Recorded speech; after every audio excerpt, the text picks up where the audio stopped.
Welcome to my channel. Hi everybody, how you doing? I'm just taking a little drive, probably gonna go for a walk, and I'm not cooking tonight. After all that fiasco with my recipe yesterday, I'm not cooking, so I'm probably gonna go for some takeout if I can. I always have such a hard time trying to figure out what I want, or maybe I'll just buy something and bring it home. You know what I mean?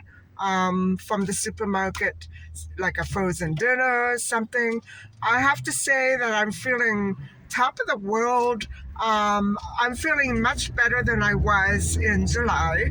And ever since I bought the pasta machine, I've been losing some weight. So I'm pretty sure it has something to do with that. And my increased walking. So yeah, I'm feeling pretty good. And so I wanted to talk to you guys about my technical issue. It's not really technical. It's just that YouTube, I've been told by someone who's familiar with the territory, that they have so many comments to go through, and even if it's not spam, it's just, I know that it's been a bit much. It's been wearing me out completely. I mean, I used to stay up until 5, 6 a.m. So I have to cut down. I'll probably be visiting you guys instead of every week, every couple of weeks, or instead of every day, every few days. I'm sorry about that. I don't know what else to do. If I can find my way around it somehow, I'll keep trying. But it doesn't really have much to do with my computer or my electricity or my plan. I have an unlimited plan anyway, so it's YouTube. And my cutoff point is somewhere around 100 comments, 150, and then I have to cool down. Nothing else will come out. And guys, I don't know, sometimes I don't know if it's you or YouTube. I get so angry.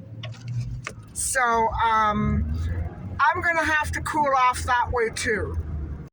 So guys, I forgot to mention that what's on the agenda for today is that I'm going to be moving on to the fourth part of the Marilyn Monroe or Norma Jean Baker story, whichever way, however way you want to think of her. And we're going to be getting into her modeling phase before she actually went into the movies. And so I'm really enjoying I've been reading about her all my life, but I'm really enjoying getting back into it because for me, it's familiar territory and it's bringing back all those details that are essential for people to know if they really want to understand Norma Jean Baker and how she came about to be Marilyn Monroe. So, I hope you stick around for that. That'll probably come later on at home because it's getting so dark so quickly, like about 8:30. It's dark, so that doesn't give me much time to walk. Basically an hour. That's it. So I'll be talking about her later on.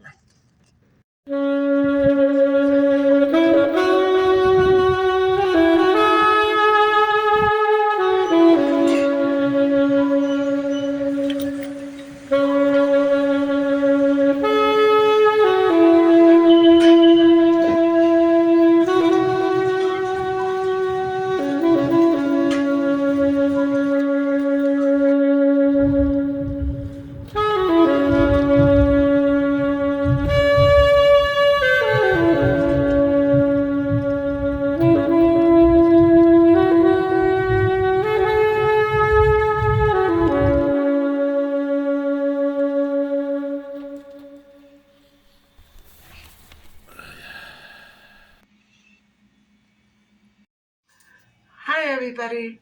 So I'm home. I had my half-hour walk and I picked up a couple of things. So I'm going to show you a little haul.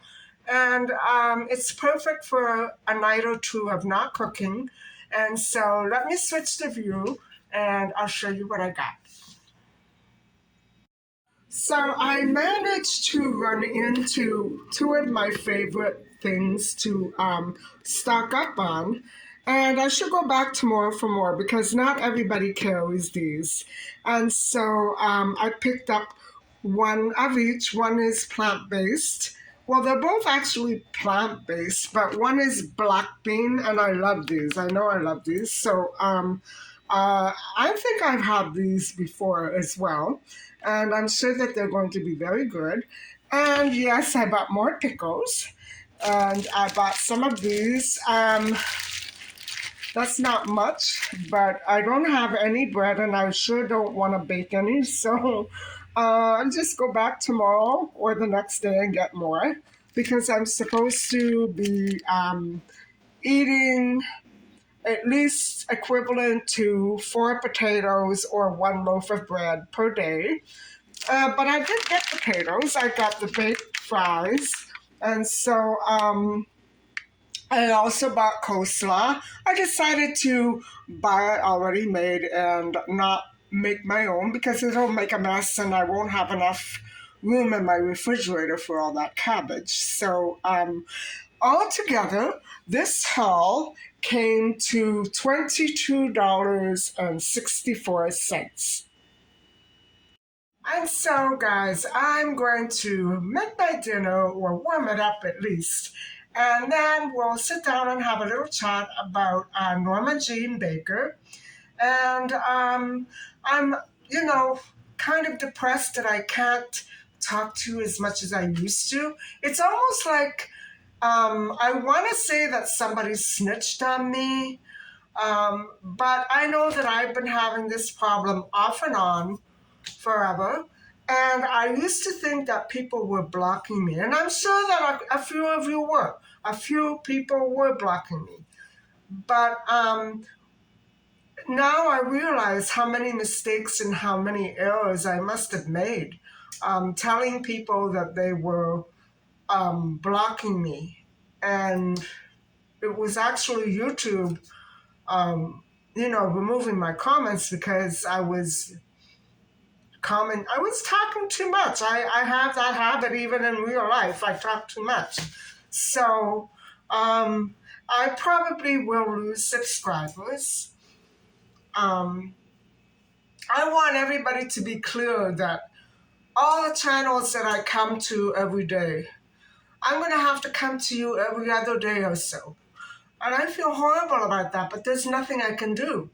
If I want to go to all the vlog channels and all the cooking channels that I need to do before I can upload another video, it's going to take me months just to do one round.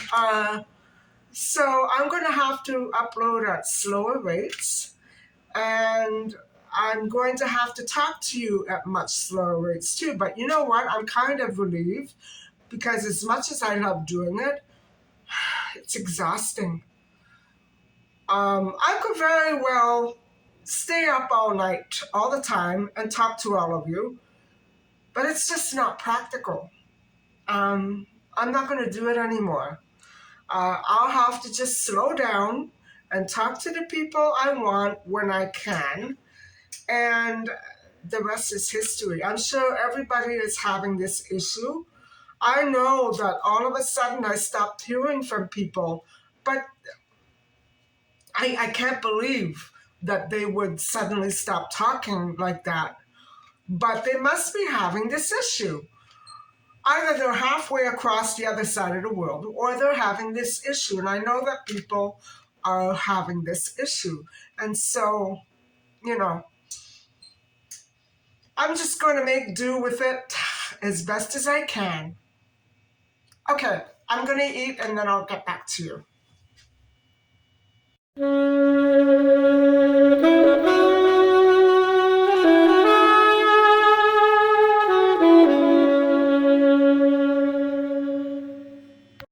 Hi guys.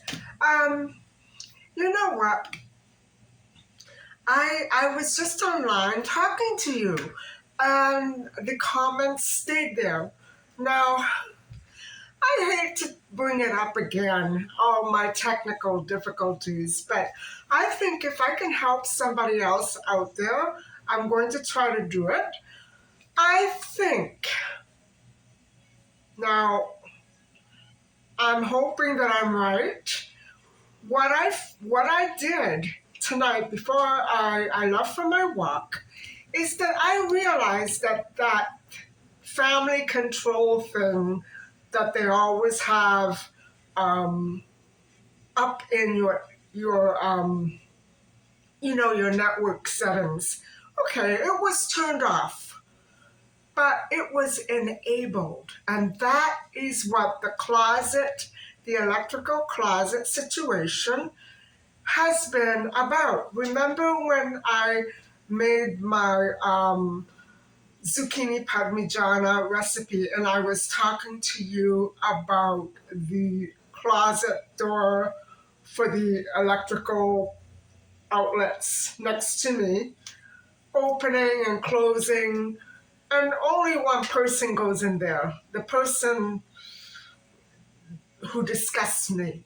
Anyway, I don't know what he did. I, because it's happened here before, that family control thing got turned on. Now, that cross meant that it was not on, but it was enabled. And so when I went into those settings, like I did so many years ago, and I found the same thing, I found that my computer can shut down and open remotely. I don't allow that. Other people besides the administrator can log in. No, I didn't allow that. That was something that somebody else did. I never have family control. And years ago, I was experiencing something similar on Twitter. I went into my settings and I found out that it was on and enabled. And I thought, Jesus. And my cable company said, you don't have children. You shouldn't have it on. Well, I didn't turn it on. Somebody else did. All those things that were, my goodness, I it was like somebody is controlling me. Somebody is controlling everything that I do. And last week, I lost all my folders. This week, I can't comment. I don't know what to do. He won't leave me alone. He won't leave me alone. And I don't know what else to do. It, talking to management is like talking to a brick wall because they're not here when he does this to me. And that means I go from Thursday to Tuesday in a living nightmare because he's the only one here. I don't know what to do. I hope I'm right. I hope I'm right and that I really did fix the situation. And I know that from time to time, yeah, YouTube cut down on my comments and I couldn't comment anymore. I thought something was wrong. That everybody all at once started blocking me. No, that can't be.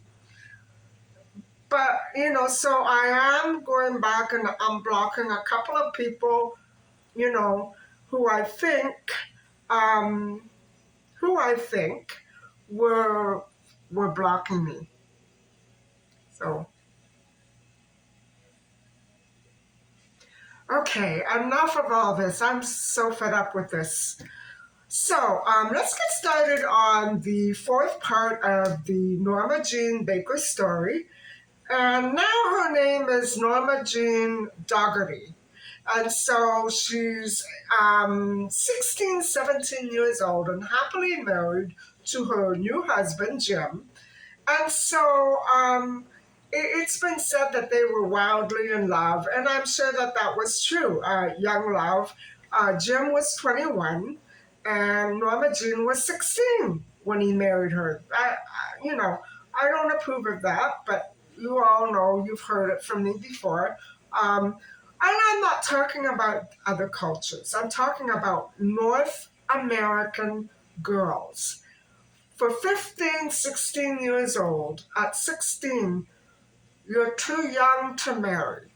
Okay, maybe you want to think about being engaged, try it. I don't know. But it's way too young to start thinking about marriage, right?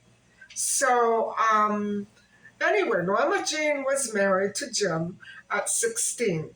And so, at first, um, Jim did not enlist in the Marines until 1944. And so they were married in 1942. And so they had time, they had a beautiful relationship in those 2 years. And so unfortunately, once Jim enlisted and went off, to join the Marines, don't forget this is wartime. Norma Jean was left to her own devices, and so she took a job in some sort of war plant where they made things for planes. They made pieces for airplanes and whatever have you. I never did get that story very straight, and I don't find any more details in here either. So, anyway, what happened was that Norma Jean began publicity, photos, because they were promoting women who were being productive in the war while men were away fighting and training, whatever. And so Norma Jean was very much a part of that.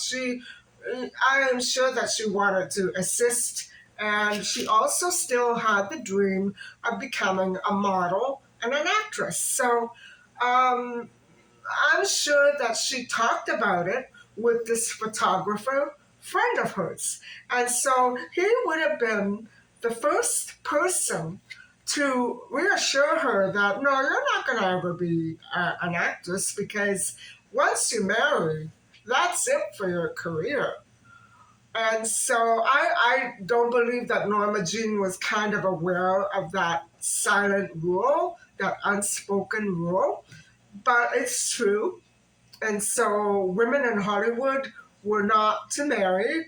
Look at what happened with Jean Harlow. Um, if they married, they were forced to divorce. And I think that this career choice that Norma Jean would begin to go down in becoming an actress, it would turn around to haunt her. It, I think it was a bad choice for her, although she was good at it. I think for her and her needs, as we're going to see more and more, it was a bad choice because of all people who deserved and needed love the most, that would have been Norma Jean. And for any studio to put their foot down and say, no, you're not going to marry, um, it would have devastated Norma Jean. So anyway, we'll save that for another story. But for today, we're just going to focus on the issue of Norma Jean launching a modeling career. And so she was a pinup girl. And at first, it was just innocent and very wholesome photos that I'm hoping to show you a lot of. And my goodness, those little pieces at the end that I give you are so hard to do because if they're not in photo form, they can't be used. And almost half of what is online for those years, because it was a long time ago, they're not the proper format to put into, well, okay, I can convert it into a movie, but I can't use it as a thumbnail, for example. It's really difficult. Some of them are web files, and I end up making a mess with those. Um, but I'm going to try to include the best photos that I possibly can because there were so many taken of her. And in order for you to get a good idea of how she grew and developed from an aspiring model to an actress, those photos will tell an awful lot, right? So, anyway, let's get on with the story. So what happened is when Jim to went overseas as a Marine, he used to brag to his buddies and pals, that he was madly in love with his young wife and she was beautiful and this and that. And he used to show pictures of of Norma Jean to everybody. So he was in love. He was proud. He wasn't, for the most part, I believe that he was probably chauvinist. Uh, I mean that in a good sense of the word. He wasn't a wife beater or anything like that. It's plain that Norma Jean was never abused by her first husband. She may have been unhappy and lonely, sure, with him not around, but there was no abuse. So I would imagine that Norma Jean was in the driver's seat in that marriage. And so it was a good marriage, but it had to end.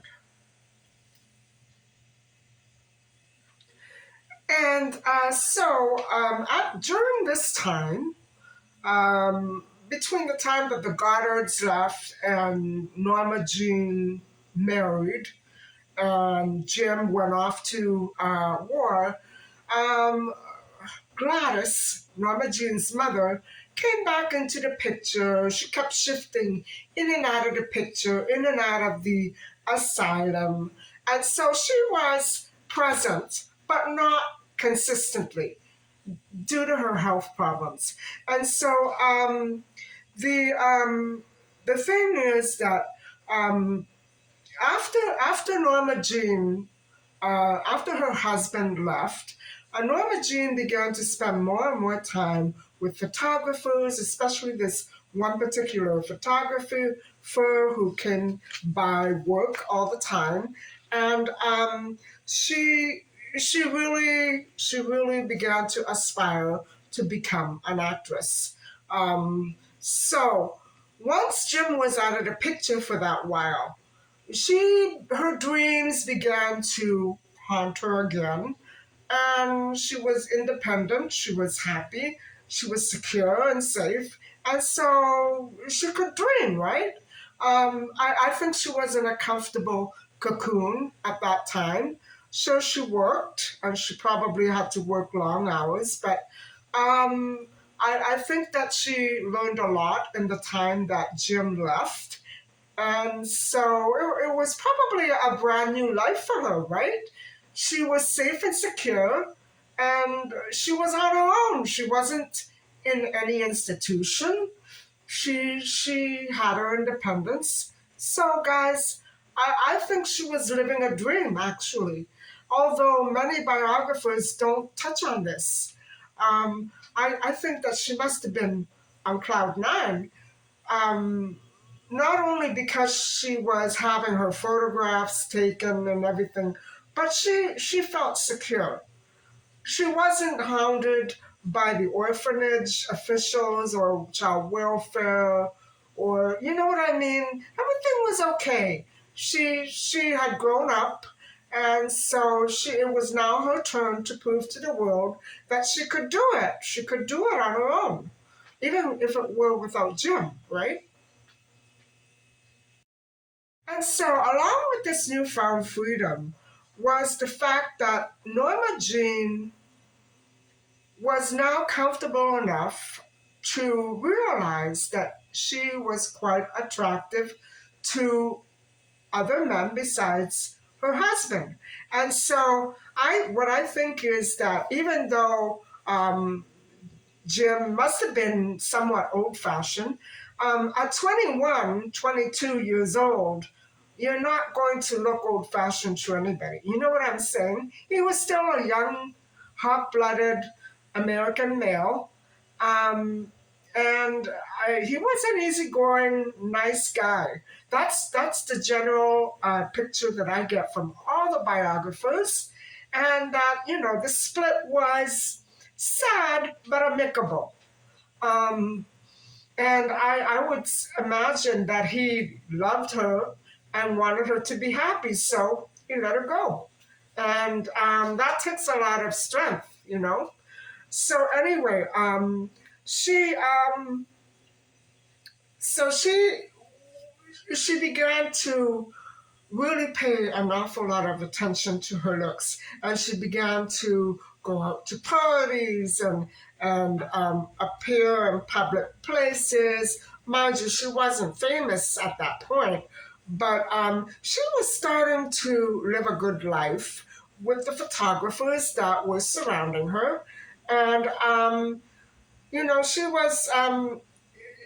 she was really, even though she had her freedom and her independence, she was still kind of in a bind and frustrated. You know, she was married, in other words, and so that reality began to sink in uh, at a different level once Jim was gone, and it was in those days that the photographer friend of hers did manage to convince her into divorcing Jim. And so that is one of the things that was going on even before Jim left. That Norma Jean was out for more and more adventure. She didn't particularly like being um, waiting in the house all day long for Jim to come home from work. Um, she I guess that she didn't have married life pegged the way she should have pegged it. You know what I'm saying? She had the wrong idea about married life. And so what I think was she was too young, guys. She was too young. Even though she knew what she wanted at the time, she went with whatever you know, necessary steps she had to take in order to gain more and more independence from the Goddards and from the welfare, child welfare and the orphanage. So marriage was a stepping stone for her, but it wasn't the ultimate goal and ideal as it should have been. And that would be because she was too young. So, yes, she was pushed into it. So that's why I disapprove. And so the thing is that even before Jim left, her appeal to the opposite gender was absolutely, um, I don't know what the word is, it was really destroying Jim. And I believe that part of his anxiety to become a Marine and was to get out of that situation for a while. He just couldn't handle it. And I think for any young man married to a much younger female, that would have been normal, right? And so it's unbelievable that the laws were the way they were in 1942. I can't believe that the law actually allowed a 16-year-old to marry. I know that there are states that allow even 14 and 15-year-olds to marry, but it's awesome to read about it in a story like this. You know what I'm saying? So um, the thing is that um, so when Jim applied for the transfer, they were, you know, um, they were in the middle of all these little tensions and changes, and so, you know, it was only natural that they would become further and further apart once Jim left, right? Because it wasn't just simply out of necessity that Jim left. I think he left because he was uncomfortable, and any man would have been. So, because their relationship was not rock solid. And so, the radio plane company was in fact the place where Norma Jean worked, and it was run by an actor. And the plane parts were actually going to be used for filming. So she was actually creating stage props, and that must have been exciting. She did ask her mother-in-law, who was a nurse there, if she could, if the mother-in-law could help her find her first job there, and so she did. And that is precisely why the photographer discovered her there. And so, so you know, he Jim was very faithful. He was not, he was not a flirt. He obviously was very much in love with Norma Jean, and he jumped at the chance of marrying her when the situation came up and the discussion came up. And so I think Norma Jean was quite lucky. Not all women, no matter what their looks were, would have been lucky enough to find a nice young man like that. Even though she was too young for him, still, that's besides the point that I'm trying to make. I think that it's unfortunate that she went that way, you know? Um, Although I admire her for pursuing her dreams, she knew it wasn't enough for her. Guys, even if she had stayed married to Jim, she would have regretted it and resented him. You know what I'm saying? She had too much charm and you know, talent to just stay put in the house as a housewife. And you know what I'm getting at. She always would have gone back uh, and probably treated him in a hostile way because she probably would have resented him. You know what I'm saying? So in a way, I'm glad that Jim let her go and that she did pursue her dream because that would have been the only way for her to make herself happy. And I think she knew that. She knew that people couldn't hand her happiness on a platter. She had to earn her own happiness. She had to create her own world and pursue her own goals at her own pace. And so it's almost as though Jim and his mother led Norma Jean into this wonderful new life. If it weren't for the Doughertys, I don't think that Norma Jean would have ever had much of a chance, as much of a chance as she did here, because she was discovered almost immediately. However, the split between Norma Jean and Jim was gradual.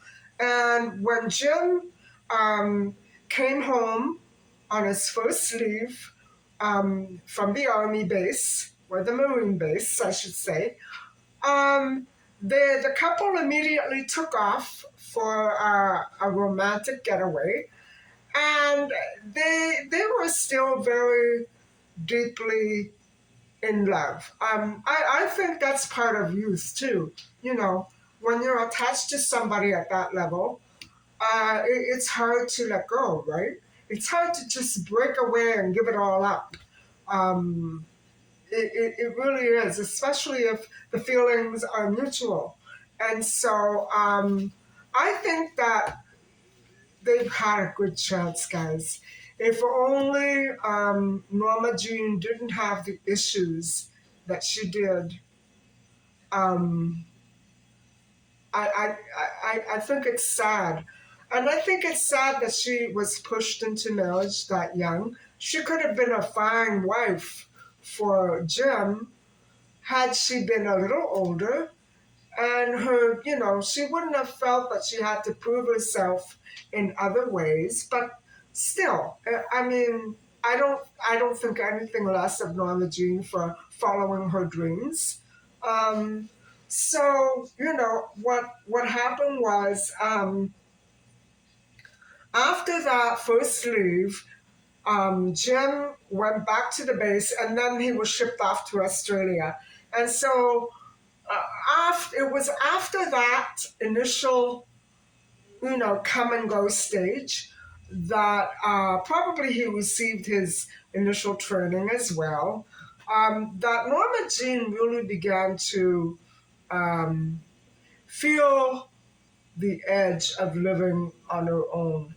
And so I don't think that she was always that enthusiastic about it. So after Jim left for that long stint in Australia, what happened was, guys, is that Norma Jean left Jim's family home and she went back to live with Anna, her aunt Anna. And so that was a very telling move. Maybe she had discussed it with Jim, maybe she hadn't. I don't know. There aren't any details here. But it is apparent that she could not withstand the loneliness. And I know that it must have been very intense because we've all been through that, right? When your first true love vanishes, it's very hard. If you remember some of my story times, I've been through similar things, and I know the feeling is very impossible to get over. You just never change. You're always in that puppy love state. You know what I'm saying? And so I think that Norma Jean couldn't handle being on her own like that. Um, it may be that she tried to convince Jim into doing something different and he wouldn't relent. It could be something like that. Again, there are no details. And so this would be um, the time in her life where she made that decision to break uh, mentally from Jim and go on and pursue other relationships with other men. And so that's a little sad, but maybe she was just doing what she knew she had to do in order to, make a clean break and stay away from Jim. Uh, I don't know if this is what she actually had in her mind, but it's very apparent to me that she was trying to stay right away from him. And so she, within a few weeks of Jim going back and being shipped to Australia, she had a new life, guys. She had dates at the door. She went to parties. She had a new life, and I would imagine that this is the time uh, when she really began to realize that married life was not for her, and she really, she took the advice of the photographer to heart. And she took him very seriously because she began, I guess, with a job and everything, you begin to take responsibility more seriously. And so I think that this is when she began to work at the radio plane company, that is really when she began to um, aspire even more to become an actress. So, um, wow, what a story, eh? And so, what happened was a photographer called Conover, his first name was David, he um, instantly, he instantly spotted, I think it's two or three different photographers at Radio Plane Company, but he instantly saw her magic on screen, on camera. And he was a photographer, he would have known. And so they made arrangements to go into the desert, and he wanted to build her a portfolio. And so the landscape there is amazing. And so what happened, guys, is he would send them to the Blue Book modeling agency. But in fact, Norma Jean was then able to pay for tuition for her modeling um, lessons. And so that portfolio would have been very key to her success at the Blue Book Modeling Agency. But what happened was all that footage got destroyed or got lost, and there's nothing really to show for it. But there are some photos that look like they might have been, from there. And so it's a stunning landscape. I'm not sure if it's the same place, but you'll see a couple of them. And so she actually began to develop her stage walk, her persona, her her her, her speech, everything began to fall into place at the Blue Book Agency. And so at that time, she was also, as you know, a pin-up model of the sort. And she would pose with animals, on bicycles, playing ball, and all those little quirky things that young teenagers do. She did them in the photos. And so it made her look very wholesome. And it made her, actually, I do believe at this point she was probably pretty wholesome. But, she wasn't really into the serious pinup like Playboy or anything. Not at this point. She was like a cheesecake pinup. That is a term that is used here in this book. And so her makeup was played down, her glamorous hairstyle was played down, and she had the very natural and kind of carefree look about her. And so, you know, uh, these early photos are important because people look at them and try to capture or define what it was in those photos that could blossom into such a huge um, and magnificent star as she did. And so it's kind of hard to pinpoint. Um, but I would imagine that it was different from anybody else who had come before her. And it was always glamour and elegance and class.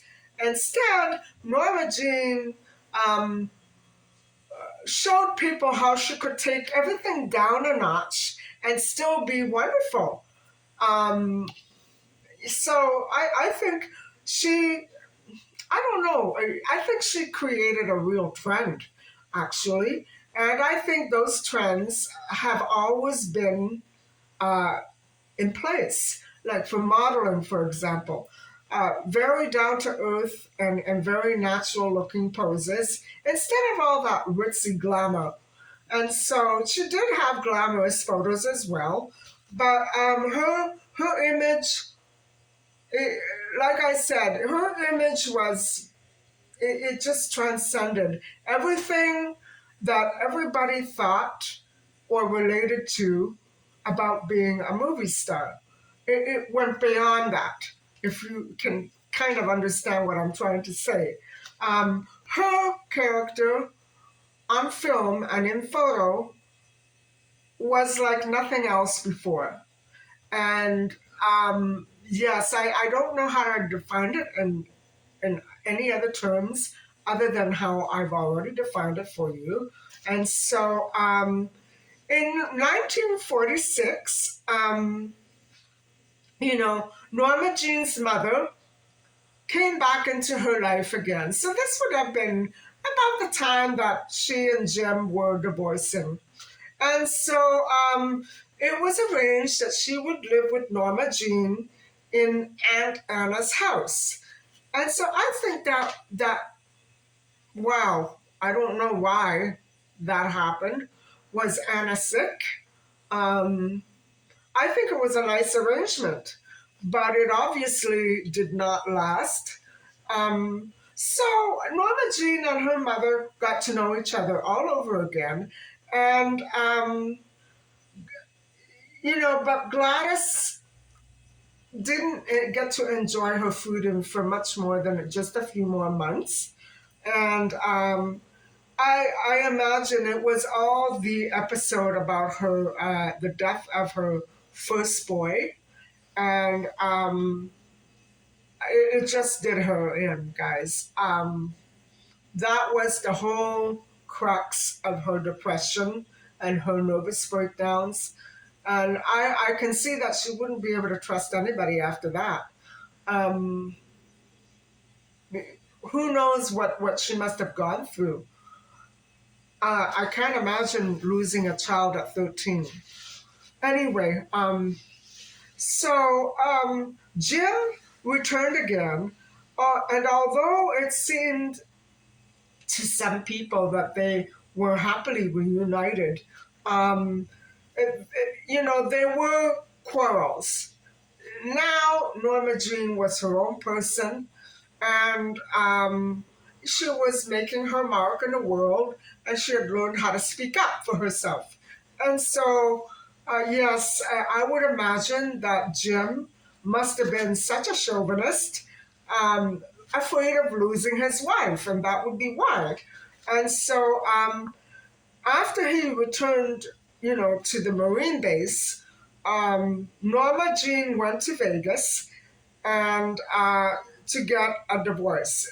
Now, guys, I have to tell you or remind you that back then in the 40s, Vegas was not what it is now.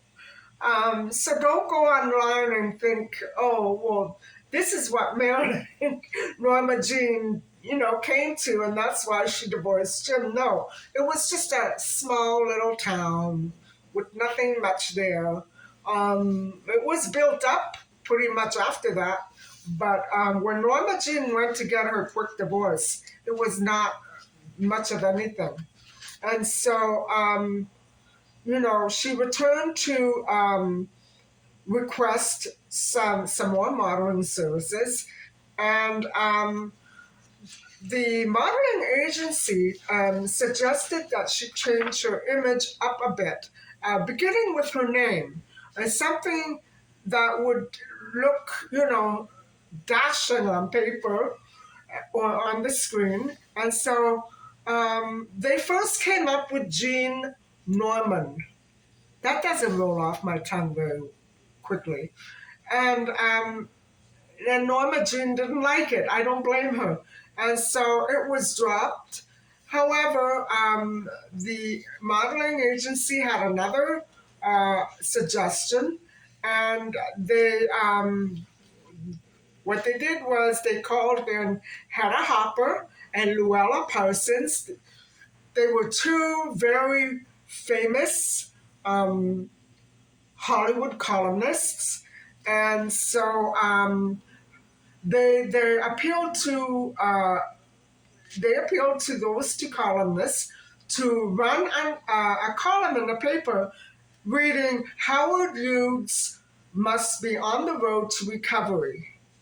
He turned over in his iron lung and wanted to know more about Jean Norman or Norma Jean. And now Norma Jean that month made Life's cover. Not Life, Laugh, a magazine called Laugh. So Norma Jean was on the Laugh cover. And so I don't know if it's true that Howard Hughes noticed it, but that's what the column said. And so it was publicity, guys. And so the first thing that Norma Jean did after that was what happened at that point was that Howard Hughes had been in a plane crash. And so he was recovering.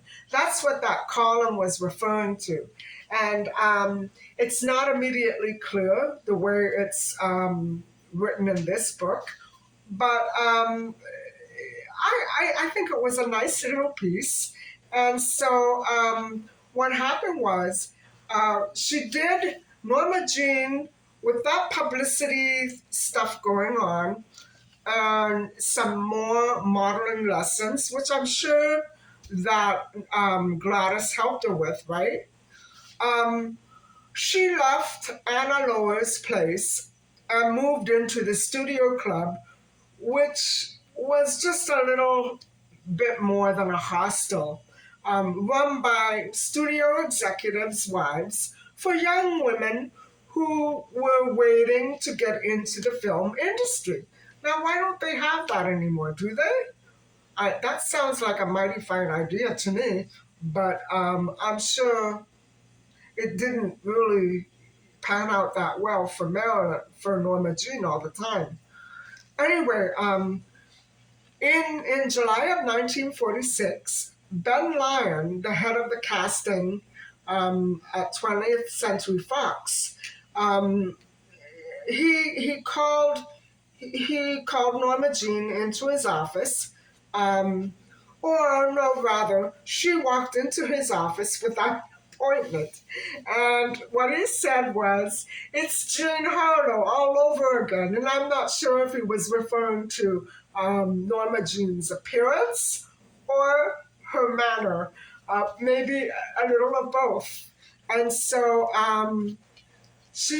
what Lyon said was that he was absolutely mesmerized and captivated by this beautiful girl, and he couldn't believe that it was actually Marilyn or Norma Jean. I guess it was pretty chummy with Jean Harlow, and So it's unbelievable when you get somebody who had dealt with Jean Harlow and then Marilyn Monroe or the future Marilyn Monroe. That's stunning. And so he had a short conversation with her and signed her up for a 7-year contract. And so, but guys, there was more to this story. Um, than that afternoon. That was the afternoon that cinched her career. But there were little bit parts here and there. In the years that led up to 1946, and shortly after that, she had little bit parts. And so, um, she wasn't a star immediately, but Ben Lyon fell absolutely in love with her, not romantically, but he was head over heels, and he said that she was so gorgeous, um, he couldn't stop looking at her, and so what happened was they tested her on screen for color, and so it was beautiful. And some sources say that Lion Ben Lyon was having an affair with her. We don't know. We don't know. I certainly, you know, if I could find it, I would tell you, but I don't know. But there aren't sources that are going to mention that, even if they're sure. You know what I'm saying? Because it's going to paint her in a negative light.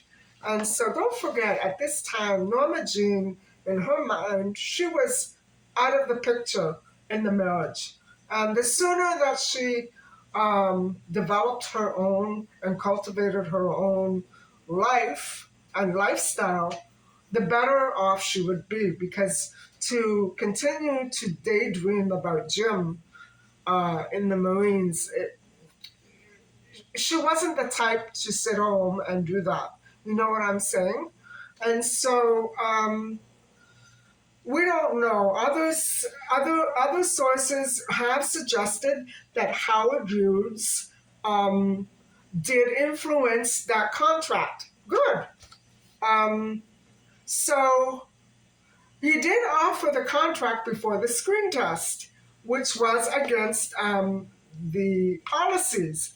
But he also persuaded the photographers and makeup artists to prepare Norma Jean for the test shoot, which would have probably been immediate after that.